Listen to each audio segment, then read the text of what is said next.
सारस और केकड़ा की कहानी। बहुत समय पहले की बात है। एक घने जंगल के बीचों बीच एक बहुत ही सुंदर झील था। उस झील में बहुत सारी मछलियां और केकड़ा भी रहता था। वो सब बहुत खुशी से मिलजुल कर रहते थे। लेकिन हर रोज उस झील के किनारे एक सारस आकर मछलियां पकड़कर अपना पेट पूजा करता था। जब भी सारस झील किनारे आ पहुंचता तब सारे मछलियों के बीच भागा दौड़ी शुरू हो जाता था। ऐसे दिन बीतता गया। धीरे धीरे सारस बूढ़ा और कमजोर होने लगा। पहले की तरह वह शिकार भी नहीं कर पा रहा था। सारस बहुत दुखी होकर झील किनारे बैठ गया। सारस का ये हाल देखकर झील की मछलियां बहुत खुश हुई। सारे मछली सारस के सामने तैरने लगे पर सारस ने उन्हें कुछ नहीं किया, सिर्फ बैठा रहा। ऐसे कुछ और दिन बीत गए। सारस को ऐसे एक जगह बैठा हुआ देखकर केकड़ा सारस के पास आया और पूछा, भाई, 2-3 दिन से देख रहा हूँ तुम यहाँ चुपचाप बैठे हो, एक भी मछली नहीं पकड़ा, खाना भी नहीं खाया, क्या बात है? केकड़े की बात सुनकर सारस फुट फुट कर रोने लगा।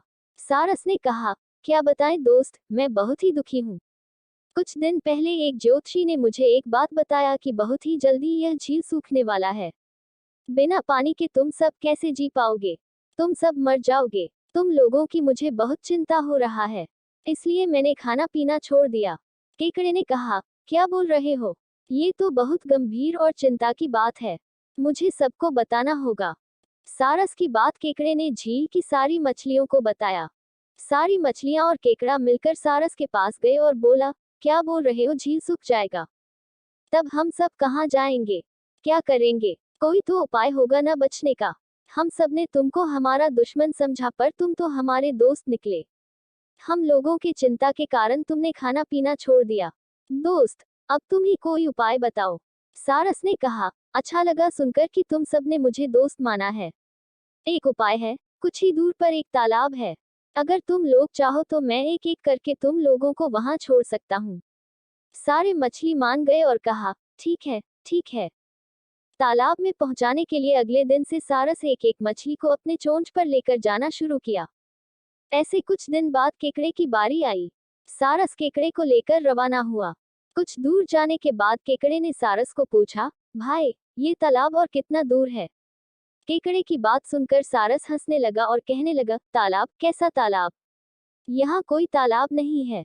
मैं तो खाने के लिए तुम सबको यहाँ लेकर आ रहा हूँ। इतने दिनों से मछली खा खा कर बोर हो गया हूँ। आज बहुत मजा आएगा तुमको खाकर। आसपास देखो, तुम्हारे सारे दोस्त की हड्डियां। अब तुम्हारी बारी है। ये बोलकर सारस एक बड़े से पत्थर पर आकर आ बैठा। सारस की बात सुनकर केकड़ा बहुत गुस्सा हो गया और अपने आप को बचाने के लिए अपने दोनों हाथों से सारस का गला दबा दिया और कुछ देर बाद सारस मर गया। फिर केकड़ा अकेले झील वापस आ गया और बाकी मछलियों को सारस की चाल के बारे में बोला और कैसे उसने सारस को मार डाला ये भी बताया। सारे मछली बहुत खुश हुए और निश्चिंत होकर रहने लगे।